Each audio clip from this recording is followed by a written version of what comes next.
Kejaksaan Tinggi Banten resmi menetapkan 2 orang tersangka atas kasus tindak pidana korupsi, penyimpangan pemberian fasilitas kredit modal kerja atau KMK dan kredit investasi ke PT H&M sebesar 65 miliar rupiah. Perkara ini telah ditingkatkan ke tahap penyidikan pada tanggal 7 Juli 2022. 2 tersangka yakni SDJ, Kepala Divisi Kredit Komersial Bank Banten, dan selaku pemimpin kantor wilayah Bank Banten Kanwil DKI Jakarta tahun 2017. Sedangkan 1 tersangka lainnya berinisial RS selaku Direktur Utama PT H&M. Tahun 2017, tersangka SDJ bertindak sebagai pemrakarsa kredit dan anggota Komite Kredit mengajukan memorandum analisa kredit untuk dibahas oleh Komite Kredit. Dengan persetujuan Ketua Komite Pengajuan Kredit, tersangka akhirnya bisa mencairkan dana sebesar 65 miliar rupiah. Sebelumnya Kejati Banten juga telah memeriksa 12 orang saksi.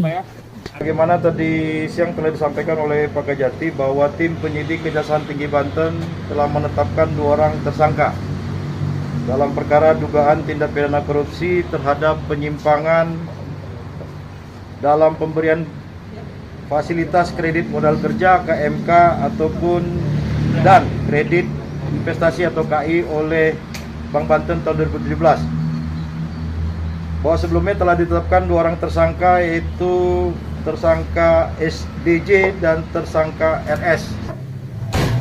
Masyarakat Anti Korupsi atau MAKI berharap Kejati terus mengawal kasus kredit macet di Bank Banten menuju tata kelola yang baik agar kasus serupa tidak terulang. MAKI sebagai salah satu pelapor kasus ini ke Polda Banten, juga kepada Kejaksaan Tinggi Banten, dan ada juga teman-teman yang lain yang ke KPK, ke Bareskrim. Maka kemudian akhirnya Kejaksaan Tinggi Banten lah yang kemudian melakukan proses ini dengan cepat, dan setahu saya penyidikan ya antara 2 bulanan lah itu, dan itu sangat membanggakan sebenarnya Kejaksaan Tinggi Banten dimulai dengan kasus-kasus yang lain sebelumnya seperti dugaan pungli di bandara dan lain sebagainya. Jadi ini saya berharap Kejaksaan Tinggi Banten mempertahankan prestasi ini.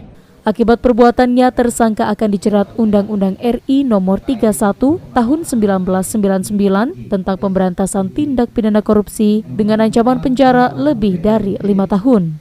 Kedua tersangka akan ditahan selama 20 hari ke depan. Tersangka SDJ ditahan di Rutan Kelas 2 Serang dan tersangka RS ditahan di Rutan Kelas 2B Pandeglang. Ariel Maranus dan Rizal Ramdhani melaporkan dari Kota Serang.